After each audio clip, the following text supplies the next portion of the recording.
Instead, we have the opportunity to make a habit of empathy, to recognize ourselves in each other. We're still recording, and we're just going to kind of debrief about what our experience was with the panel, how it worked, and well, one of the things that I feel like I became aware of is that you just never know where the conversation is going to go. Mm-hmm. And that it's such a broad topic. So I'm wondering, I don't know, I'm wondering if we could get some questions that wouldn't lead us off into, the spin of everything. You know what I'm saying? Mm-hmm. Yeah, and especially when we start getting other people in who might have points of view that they're trying to sell almost. This is just us, so we were on good behavior and it still went off, right? Yeah. So how do we hold that tight when we're doing, diverse panels? One person I talked to that was in the compassionate listening community up there, I talked to her about the panels, and she was thinking in terms of how do you actually kind of maximize the empathy within the panel itself. So kind of, and I think she was looking at bringing in compassionate listening itself. So maybe more reflective listening or something, or, summarizing each other, something where we create... you see me roll my eyes? I'm just And I think that's great when you're in the experiential, Mm-hmm. but when you're taping, I mean, that uses up all the time. Yeah. Right, that's what I was thinking. Mm.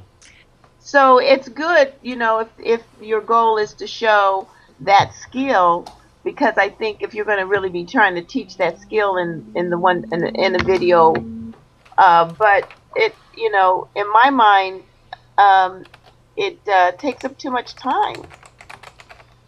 We could only do one or two questions if we're going to paraphrase and let you know that I heard you. But okay, well, I could take that. I could have done a little bit more as a segue in between comments. And I also think that it really depends on what the purpose is. I mean, if the purpose of the panel is to elicit people's ideas about what empathy means to them and a story about that, and then how we can create a culture of empathy, then I like that as the primary focus then, so that there's less reflective listening maybe in that, because the idea is to elicit the ideas. So just generate ideas? I think there's generating the ideas, and at the same time, I think bringing out more empathic listening could bring out more ideas.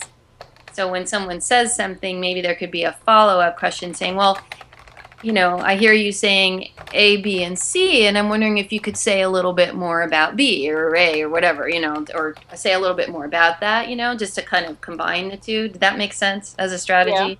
Yeah. There's something about if the purpose is to have people tell their stories of empathy and how they think we could build a culture of empathy, it's almost like we're doing interviews in parallel. In a panel like this, we have the opportunity for dialogue between people who might be thinking differently or are experts on a sort of same area of empathy. So how do we leverage the opportunity for dialogue as opposed to just people telling their stories in this format? Go back and Because those forth. done through Yeah, kind of. individual interviews. Maybe we need some conflict. Well, we did go and flow into a dialogue, I thought. Yeah. Or trial, or a quadrilogue, whatever it was. Yeah. Kind of naturally. Yeah. I guess my concern is if we're getting people who are considered more experts in certain fields, that they're going to maybe have more of a monologue approach than a conversation approach. So how do we really facilitate that so we're making the most of the panel aspect? And so so are we Edwin, are you thinking that you want more panel instead of like talking to different people and from their personal perspective? I'm just kind of seeing how it develops and try out different approaches. I think that's the nice thing about this. We can kind of try everything and see what works. And we also Yeah. we'll also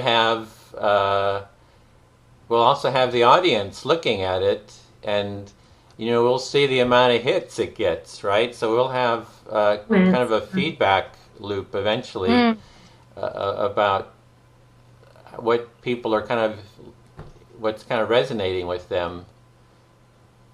And maybe we could even ask at the end of the panel, say, and for those of you who are watching this, what arises in you, hearing this. Sure, We'd like to hear from you. And so the idea is to live stream it? Not initially, because that adds a whole layer of technical. I'll be putting this on YouTube, so but eventually it can go to a live stream, and then you have a feedback loop of people adding text comments, and it can just keep expanding. Maybe the technology will get to the point where we can actually have guests come in and kind of pose questions or things like that. So it's just kind of like the very beginning of that can go a lot of different directions. But the one thing was the first question just being a very broad question, and that actually coming up with, okay, our next panel, what's the question going to be? Right? We can start posing some questions that we want for the next panel, like get a whole list of questions. I like the personal story part that goes along with what we were all saying about how hearing each other's stories builds connection. And it would just be really interesting to have a little collection of those stories, I think. What brings you to the work of empathy? Yes. With all this, I'll be able to edit out those stories too, put it into like a compilation or something like that too. Yeah, right. Yeah, that's cool. And then you really get to know what's behind the person's thinking a little bit by hearing their experiences. Yeah, it's nothing like stories for that. So I think that that's a great opening question. And then whichever way we want to direct the conversations, the broader conversation.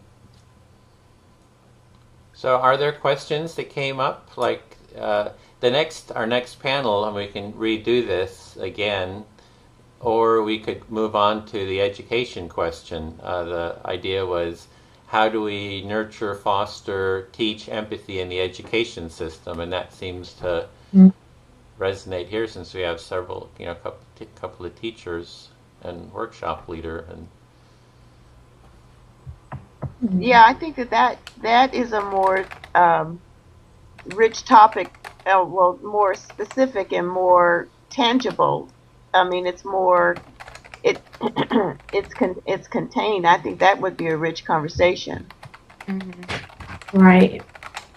Yeah, it would. And also thinking about that and thinking about how broad this first one was, honestly, I think we went, at least from my point of view, we went to the heart of the matter in talking about racism and the institutions, the structure.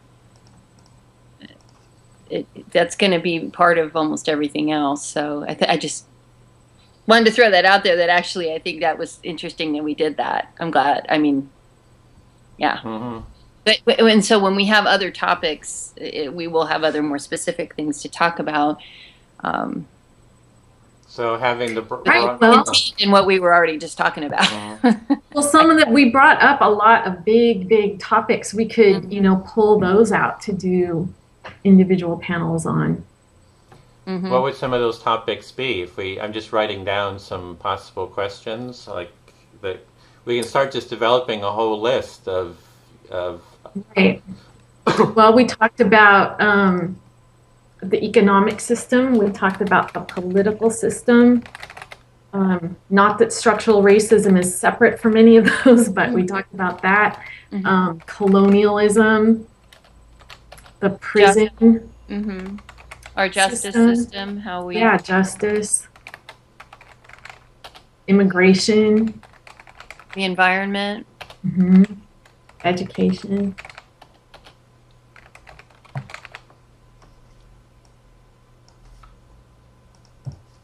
Okay. Edwin, are you going to edit that, or are you going to put it up? Putting it like it is. Okay.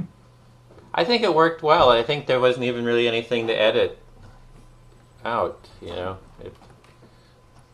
I was trying to sit still and...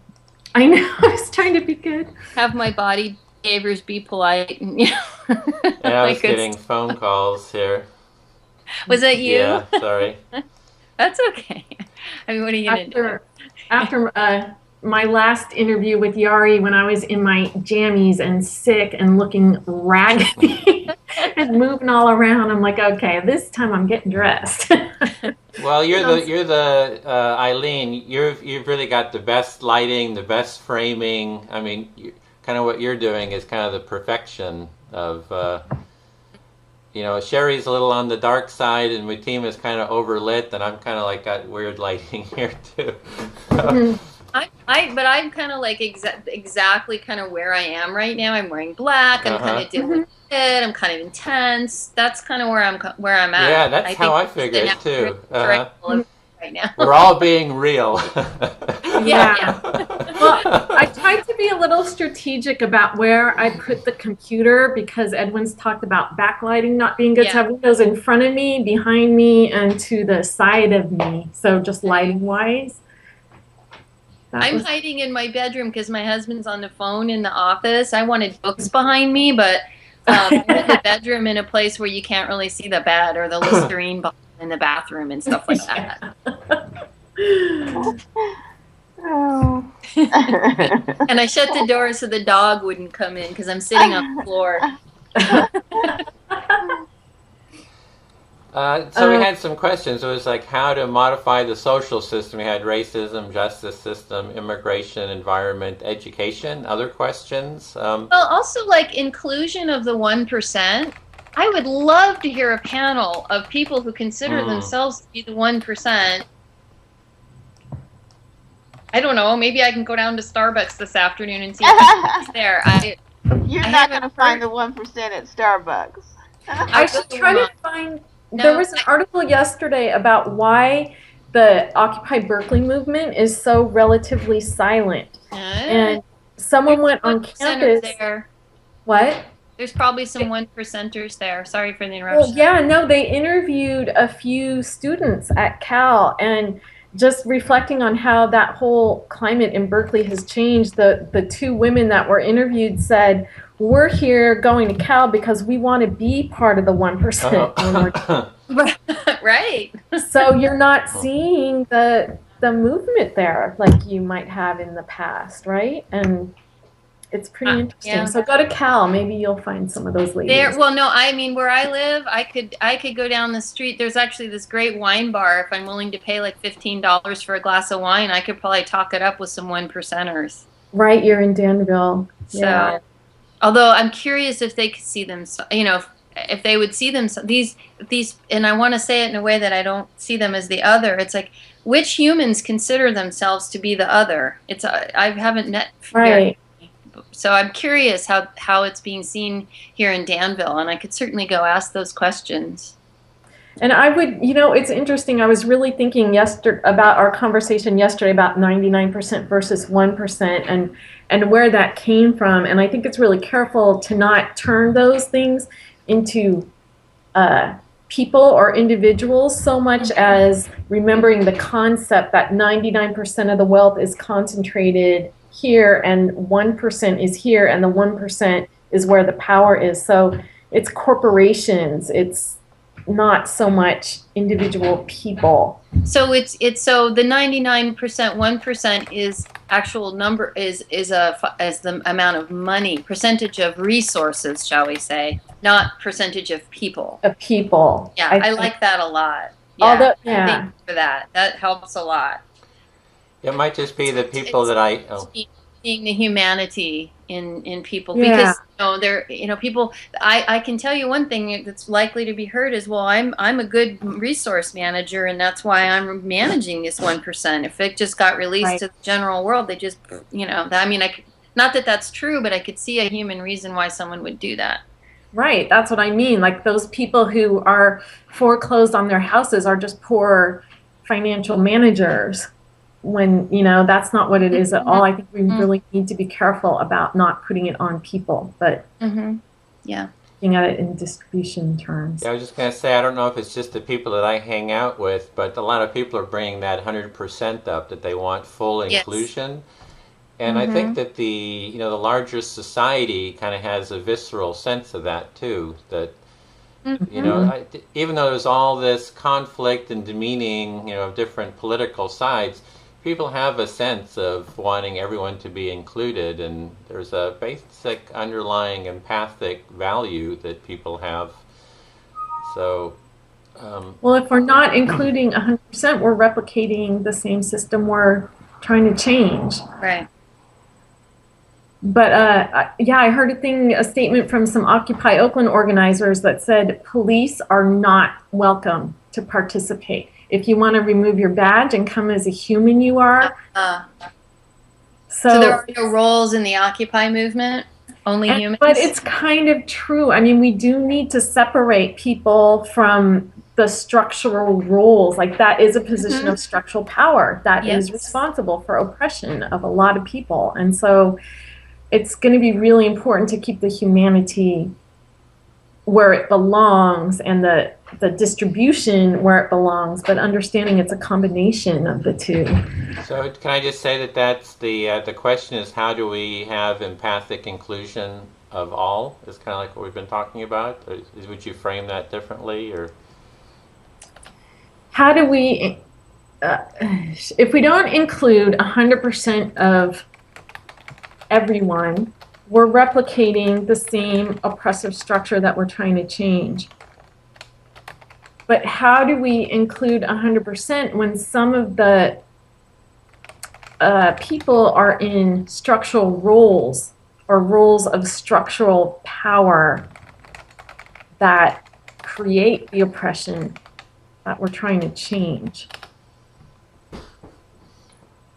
And maybe another possibility would be a broader question about how does empathy relate to inclusion? Yeah.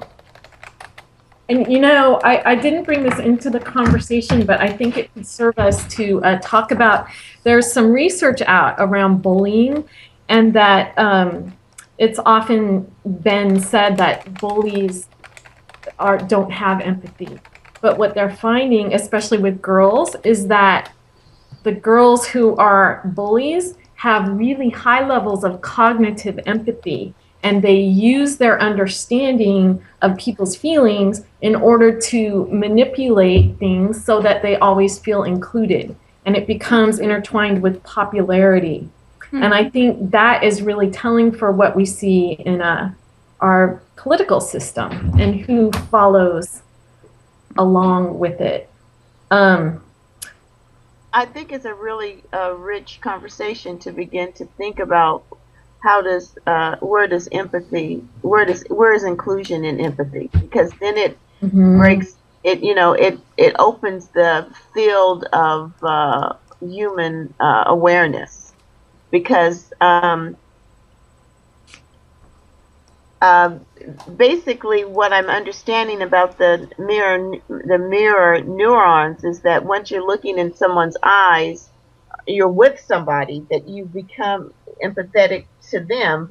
But there are so many people who will never look into the eyes of a person of color or a homeless person or an indigenous person. Wow. So they're building this empathy, but it's not inclusive. So if you begin to talk about inclusion, it could open up a broader perspective. So, well, the whole diversity work is when people say, well, I'm inclusive. Well, how many friends do you have there outside your culture? Right. When's the last time you had an ethnic dish? All of those questions that make people say, oh, well, maybe I want to be, but I'm really not right now. Mm-hmm. And so then I had, go ahead. It's just making me think there's something really there that's not captured in the word empathy, that's about somehow putting aside right, wrong thinking, us, them thinking. It's inclusion, like you guys were saying. It's getting rid of our whole good versus evil mentality that the world is so steeped in through religion and through our history. It's just everywhere. Mm-hmm. Yeah, and the whole piece around colonization is that the us and them was only able to really be built on the backs of people with power over. So it's like it's a very rich conversation. It's a very rich conversation. Right, and to twine that with the fact that people who have high positions of social power often have really high social intelligence and empathy skills and use that for a certain effect. So how do we talk about empathy when we know it can be used in that way for power over? It makes me wonder about the word empathy.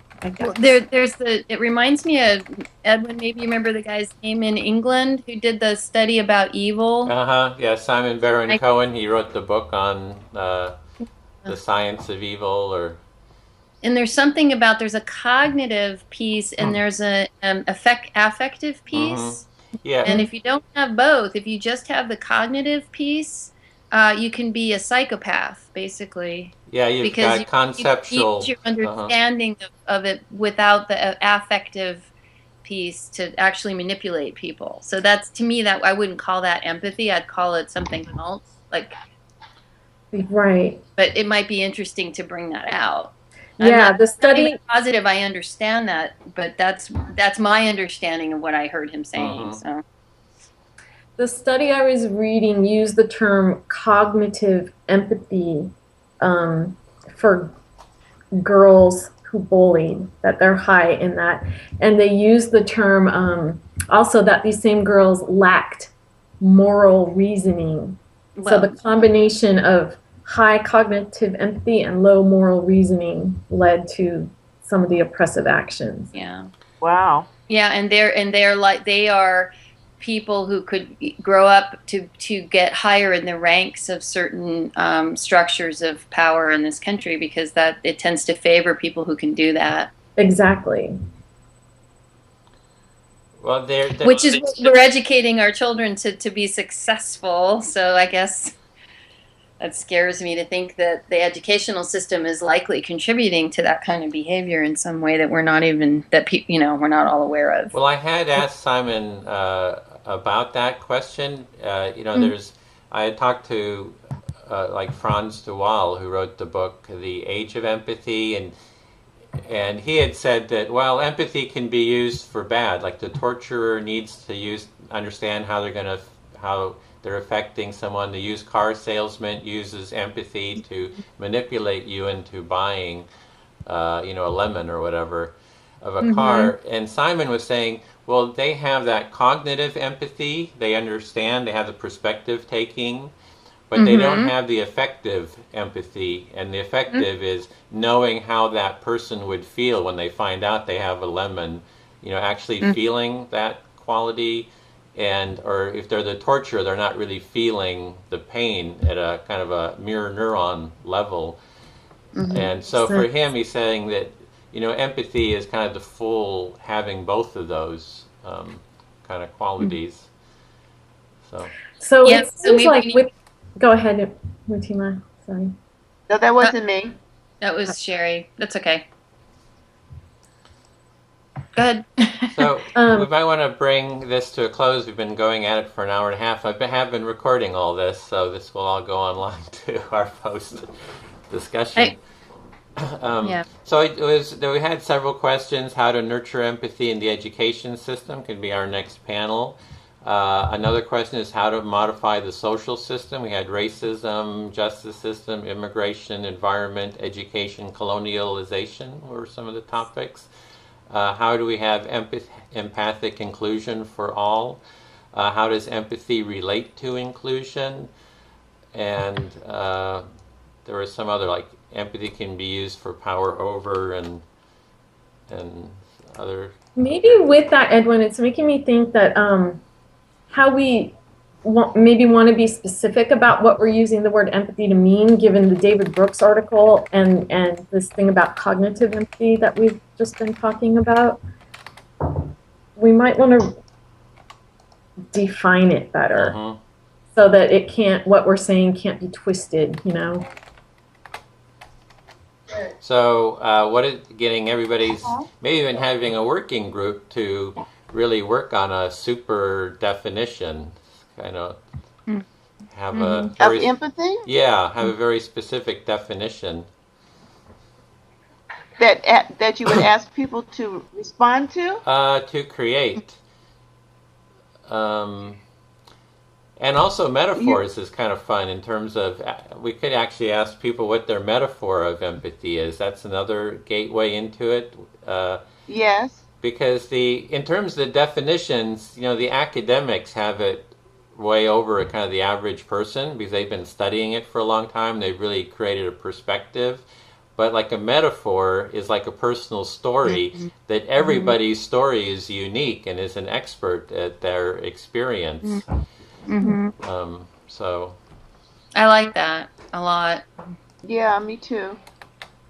So but I missed what you were saying. You were saying about the definition. Are you going to ask people to come up with a definition or give them one and ask them to respond to it? I was imagining having some work groups around that very question. Like, let's talk about just the definition of empathy and have it on a document like a Google Doc, and we work at refining and refining and refining, and you know, something like that. And then the second part is everybody can come up. It could be an introductory question: is what's your metaphor for empathy? And you know, empathy is defined as standing in someone else's shoes or looking through someone's eyes. You know, which is just this common metaphor used in society. Yeah. I guess I'm just thinking about the whole backlash on empathy right now that's happening. So given this idea that, you know, cognitive empathy is used for power sometimes in destructive ways, and the whole David Brooks thing that empathy isn't enough, maybe for this conversation, we want to, probably we four have an idea of what we mean when we're talking about empathy, but I wonder about the general public, and I guess I want to protect us from people twisting the notion of what we're talking about to something that becomes meaningless. Yeah. The definition can be taken over and totally changed, and right. Yeah. Well, I'm remembering at the beginning, I thought we were asked how do we, well, I don't know the word define was used, but we could use that question. What is empathy to you? What does empathy mean to you? Like how do you define it? What is your working definition of empathy? And then, you know, and then also, do you have a metaphor for that? Yeah. Ask people that ahead of time, though, you know, to answer that question. And then whatever they say would be in the context of that. I love that. And I think the metaphor also takes it out of this really theoretical kind of frame and makes it so much more tangible, grabbable. So it would be fun to do. Yeah, and that kind of preparation for the call might really be useful. So, you know, to have those two questions be posed, that's where we're going to start, and then let it go wherever it's going to go from there. What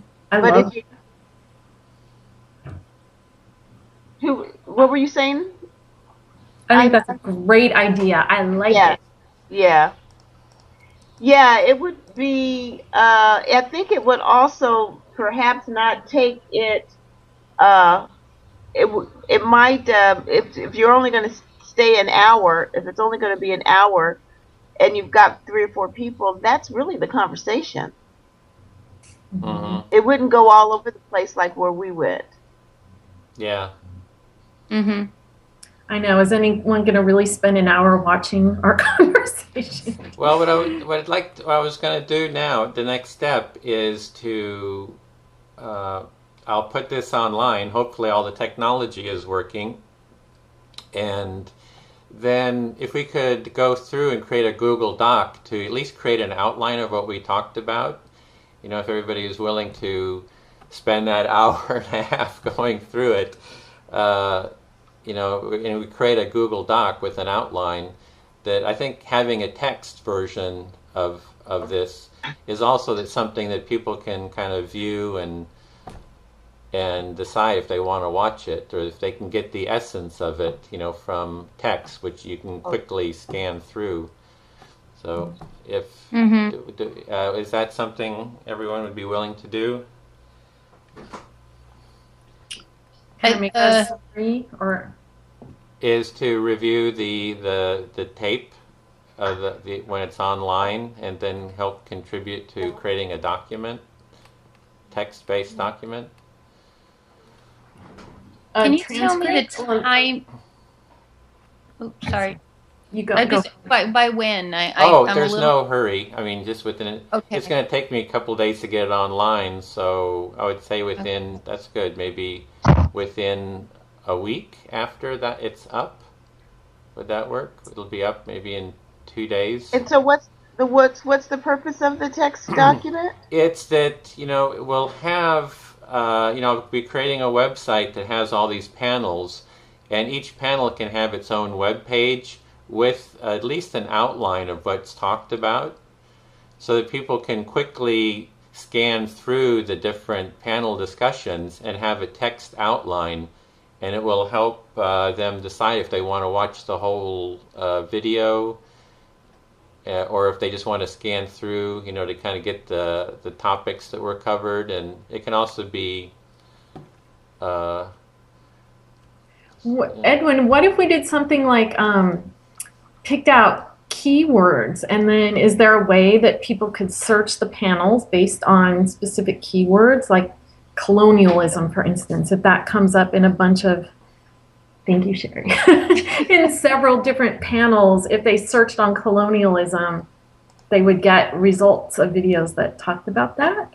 Well, not unless we do if we create an outline, unless we create an outline of it.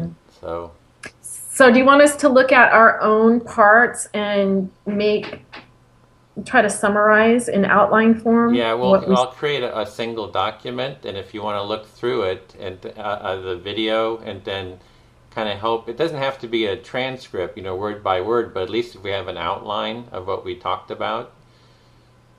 Okay. It's a lot of extra work. I mean, it takes, you know, but I think it'll really make it more accessible to viewers. And it kind of creates a document that we can kind of build on. Well, then my suggestion is that if you're going to want to do this for all of them, then you should be recording them. Oh, I don't know. Does that work? How would you get a document? Because, you know, we might be willing to do it for you, but I don't know if somebody else is going to be willing. So why start a process that you might not be able to keep, you know, a format that might not be amenable? I think it's going to be, in one way or another, we're going to need an outline of what was talked about. If it means I'm just kind of putting it out there for getting volunteers, or I initially thought that we could document it as we went along, you know, like we've been doing some other ones. But then it becomes a distraction, and so I'm just trying. The overall, I mean, my feeling is thinking in terms of the audience. One is that, you know, for them to make the discussion more accessible. And I know for panelists, they're probably thinking, oh my God, there's a lot of work going through this or something. So. Well, I'm willing to do this. I wanted a time frame because just because of I think it will take some time, but I'm willing to give it a go and see. Once I've had the experience, I'll probably be able to speak more to whether I would want to ever do it again. Yeah, good point. And also maybe come up with ideas for how to have that happen efficiently. Yeah. So I'm willing to give it a go. Okay, great, thanks. And I'm thinking a week from when it's posted should work for me this week. So maybe what I'm hoping for, Edwin, is that when it's posted, you would send an email, and then then that would trigger me to remember to do it. So that would be for me. That's my response. Okay. I like it too. Tag me onto that. My team. Okay. Okay, great. Yeah. Okay, are we ready to close this session? And we'll have our next panel. We'll just I'll have to put this online, and we'll set a date for our next panel. See the world through other people's eyes. Empathy is a quality of character that can change the world.